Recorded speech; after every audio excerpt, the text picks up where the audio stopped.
ओम नमो भगवते वासुदेवाय नमः।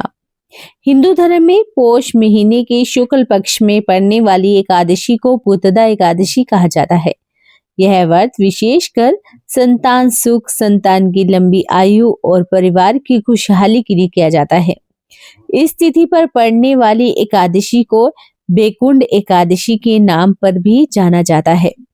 इस वर्ष पोष पुत्रदा एकादशी का व्रत दिन मंगलवार 30 दिसंबर को कर रहे हैं और 31 दिसंबर को व्रत का पारण किया जाएगा। पोष पुत्रदा एकादशी इसलिए भी खास मानी जाती है क्योंकि यह साल की आखिरी एकादशी है। शास्त्रों में इस व्रत का महत्व बताने के साथ यह भी बताया गया है कि यदि इस दिन व्रत कथा का पाठ न किया जाए तो एकादशी व्रत का पूर्ण फल प्राप्त नहीं होता और पूजा अधूरी मानी जाती है। इसलिए सभी भक्तगण मिलकर सुनेंगे पोष पुत्रदा एकादशी व्रत कथा। इस कथा को सभी भक्तगण संपूर्ण सुनेंगे। कथा को आप बीच में ना छोड़े। धर्मराज युधिष्ठिर ने अपनी सभा में विराजमान संपूर्ण ब्रह्मांड के स्वामी परम दयालु भगवान श्री कृष्ण के चरणों में अपना सिर झुकाया और उनका हृदय अभी भी महाभारत की भयंकर संहार के बोझ से द्रवित था। इसलिए अब वे गृहस्थ और राजकोष के गुरु रहस्य को जानने के लिए बहुत ही आतुर थे।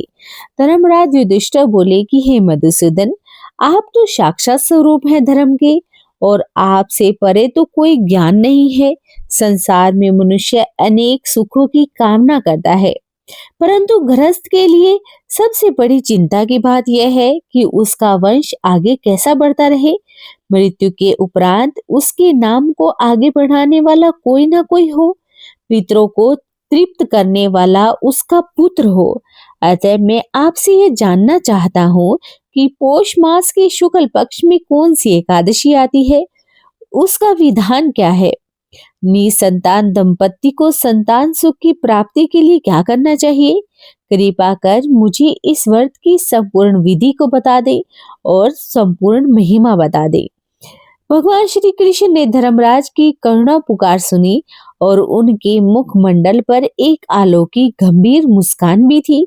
भगवान श्री कृष्ण ने कहा कि हे धर्मराज, आपका प्रश्न अत्यंत ही कल्याणकारी है और लोकहित भी है। आपने मनुष्य के जीवन के सबसे महत्वपूर्ण और विषय को उठाया है। इस पृथ्वी पर गृहस्थ आश्रम की सफलता संतान से ही होती है। संतान न होने पर चाहे मनुष्य कितना भी धनवान हो, यशस्वी क्यों न हो, उसका जीवन शून्य ही माना जाता है। मैं तुम्हें पोष मास की शुक्ल पक्ष की परम पवित्र एकादशी का महत्व बताता हूँ, जिसे पुत्रदा एकादशी के नाम से जाना जाता है। इसका व्रत करने मात्र से ही मनुष्य को पुत्र रत्न की प्राप्ति होती है, समस्त पापों का नाश हो जाता है। यह व्रत स्वर्ग और मोक्ष प्रदान करने वाली है। अब मैं तुम्हें इस व्रत के अद्भुत महात्म्य को दर्शाने वाली एक प्राचीन कथा सुनाता हूँ। तुम उसे ध्यान से सुनो। इसे सुनने से ही सभी मनोकामनाएं पूर्ण हो जाती है, समस्त पाप दूर हो जाते हैं। प्राचीन काल की बात है। भद्रावती नाम की एक अत्यंत समुद्र और विशाल नगरी थी। उस नगरी पर राजा सुकेतुमान राजा राज्य किया करता था। राजा सुकेतुमान अपनी प्रजा से अधिक प्रेम करता था। वे न्यायप्रिय और धर्मपरायण थे। उनका राजकोष धन और धान्य से भरा हुआ था। उनकी महारानी, जिसका नाम चंपावती था, रूप और गुणों में बड़ी ही परिपूर्ण थी, किंतु नियति का विधान बड़ा ही विचित्र होता है। राजा सुकेतुमान के पास संसार के सारे सुख थे, परंतु एक दुख उनके हृदय में कांटे की तरह ही चुभता रहता, क्योंकि राजा सुकेतुमान की कोई संतान नहीं थी। उनके कोई पुत्र नहीं था जिससे उनका वंश आगे बढ़ता सके। पुत्र की चिंता उन्हें दिन प्रतिदिन सताने लगी। वह अक्सर सोचते भी रहते, मेरे पूर्वज पितृलोक में मुझसे जल और अन्न की आशा रखते होंगे। यदि मेरे बाद कोई पुत्र न हुआ तो उन्हें कौन श्राद्ध तर्पण करेगा। मेरा कुल तो नष्ट हो जाएगा। मेरे सारे यज्ञ, मेरे सारे पुण्य तो नष्ट हो जाएंगे। राजमहल में सुख सुविधाओं का बंबर था, परंतु राजा को यह सब व्यर्थ लगते थे। जब वह रानी चंपावती को देखते तो दोनों की आंखों में एक अनकहा दर्द तैरता रहता। राजा का मन राजकाज में कभी नहीं लगता। एक दिन राजा ने अत्यंत दुखी होकर यह निर्णय भी ले लिया कि अब वह राजमहल का त्याग करके वन में जाकर तपस्या करने लगेंगे। उन्होंने सोचा, या तो मैं भगवान से पुत्र प्राप्ति का वरदान प्राप्त कर लूंगा या फिर इसी तपस्या में अपने प्राणों को त्याग दूंगा। अत्यंत गोपनीय तरीके से एक रात राजा सुकेतुमान ने अपने घोड़े पर सवार हुए और चुपचाप राजा की सीमा को पार करके घने जंगल की ओर चले गए। उन्होंने कई दिन और रातें बिना अन्न और जल के यात्रा की। उनका शरीर अब बहुत ही दुर्बल हो चुका था, किंतु उनके मन में वैराग्य और पुत्र प्राप्ति की प्रबल इच्छा थी। वह घने वनों, ऊंचे पर्वतों और दुर्गम रास्तों को पार करते हुए आगे बढ़ते चले गए। कई बार उन्होंने हिंसक पशुओं का भय भी हुआ, परंतु उनके मन में राजमहल की चिंता का कोई भी बड़ा भय नहीं था। एक दिन चलते चलते राजा एक ऐसे मनोरम स्थान पर पहुंच गए जहां एक विशाल सरोवर था। उस सरोवर का जल बहुत ही निर्मल था, शीतल था और बहुत ही अमृत के समान था। उस सरोवर के तट पर अनेक ऋषि मुनि आश्रम बने हुए थे।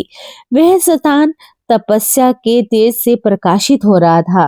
राजा ने देखा कि सरोवर के तट पर कई वेद पाठी ऋषि अपने आसन पर विराजमान हैं, वेद मंत्रों का उच्चारण कर रहे हैं।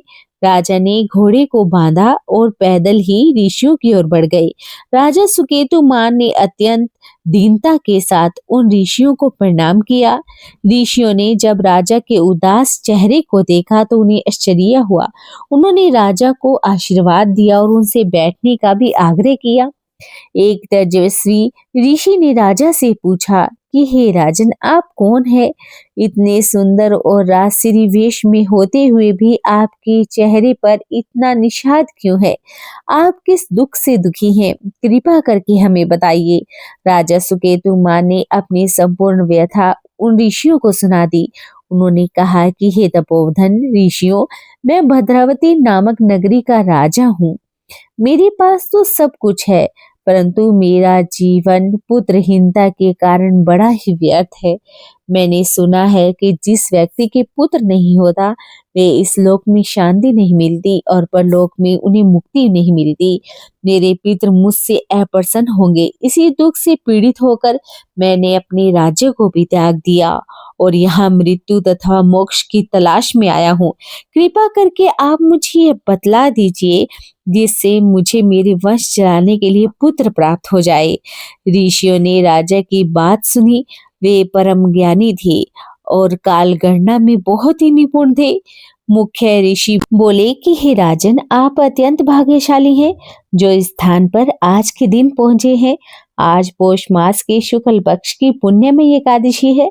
इस एकादशी को पुत्रदा एकादशी के नाम से जाना जाता है। इसका अर्थ पुत्रहीन व्यक्तियों को पुत्र प्रदान करवाता है।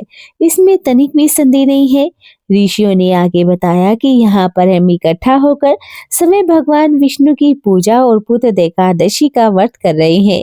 यदि आप निष्ठा और श्रद्धा के साथ आए हैं तो आज यह व्रत पूरे विधि विधान के साथ आरंभ करें, तो भगवान नारायण की कृपा से आप को भी पुत्र रत्न की प्राप्ति होगी। राजा सुकेतुमान का हृदय आशा से भर गया। उनकी आंखों में कई दिनों के बाद चमक आ गई। उन्होंने तुरंत ऋषियों के कहे अनुसार पवित्र सरोवर में स्नान किया और उनसे व्रत के सभी नियम भी सीख लिए। राजा ने उसी दिन से अत्यंत कठोर और श्रद्धा से पुत्रदा एकादशी का व्रत आरंभ कर दिया। उन्होंने निर्जला रहकर व्रत किया। वे दिन भर भगवान विष्णु के सहस्त्र नाम का जाप करते रहे। रात्रि में ऋषियों के साथ जागरण भी किया। उन्होंने तुलसी दल और फल को भगवान विष्णु को अर्पित किए, अपने समस्त पापों के नाश की प्रार्थना भी की और पुत्र प्राप्ति की कामना भी की। राजा की भक्ति अत्यंत शुद्ध थी। द्वादशी के दिन राजा सुकेतुमान ने ऋषियों के कहे अनुसार विधि पूर्वक पारण भी किया। ऋषियों ने उन्हें शुभ फल प्राप्त करने का आशीर्वाद भी दिया। राजा सुकेतुमान का अब मन भी शांत हो चुका था। उन्हें लगा उनके सारे पाप धुल गए, उनका शरीर अब दिव्य ऊर्जा से भर गया। उन्होंने ऋषियों को प्रणाम किया और उनसे विदा लेकर अपने राज्य भद्रावती की ओर चले गए। राजा को राजमहल में देखकर रानी चंपावती अत्यंत प्रसन्न हुई। चंपावती ने राजा के चेहरे पर आया हुआ तेज और शांति को देखकर बड़ी प्रसन्नता व्यक्त की।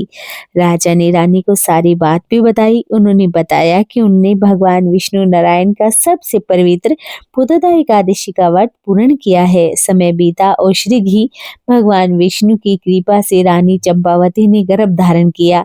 राजा सुकेतुमान का आनंद अब सीमा से परे था। 9 महीने के पश्चात रानी ने एक अत्यंत तेजस्वी, बलवान और गुणवान पुत्र को जन्म दिया। समस्त नगरी में अब खुशियां छा गई। राजा सुकेतुमान ने अपार धन का दान भी किया, यज्ञ भी करवाए, अपने पुत्र का नामकरण भी करवाया। राजा और रानी ने इस पुत्रदा एकादशी को अपने जीवन का अब आधार बना लिया और प्रतिवर्ष इसका पालन करते रहे। उनके पुत्र ने आगे चलकर एक महाराजा के रूप में ख्याति प्राप्त की और अपने वंश को यशस्वी बनाया और पितरों को परम गति प्रदान की। भगवान श्री कृष्ण कहते हैं कि जो व्यक्ति इस पुत्रदा एकादशी का व्रत पूरी विधि विधान के साथ करता है, भगवान श्री हरि उनकी समस्त मनोकामनाओं को सदैव पूर्ण करते हैं। इसलिए हर व्यक्ति को पुत्रदा एकादशी का व्रत अवश्य ही करना चाहिए और पूरे विधि विधान के साथ करना चाहिए। अगर आपको हमारे इस YouTube चैनल की कथा पसंद आई हो तो आप चैनल को सब्सक्राइब करना बिल्कुल भी ना भूलें। वीडियो को लाइक और शेयर जरूर करें। और अगर आपको हमारे इस यूट्यूब चैनल की कथा पसंद आई तो आप कमेंट में ज़रूर लिखें। जय हो भगवान विष्णु की, जय हो लड्डू गोपाल की। बोलिए ओम नमो भगवते वासुदेवाय नमः।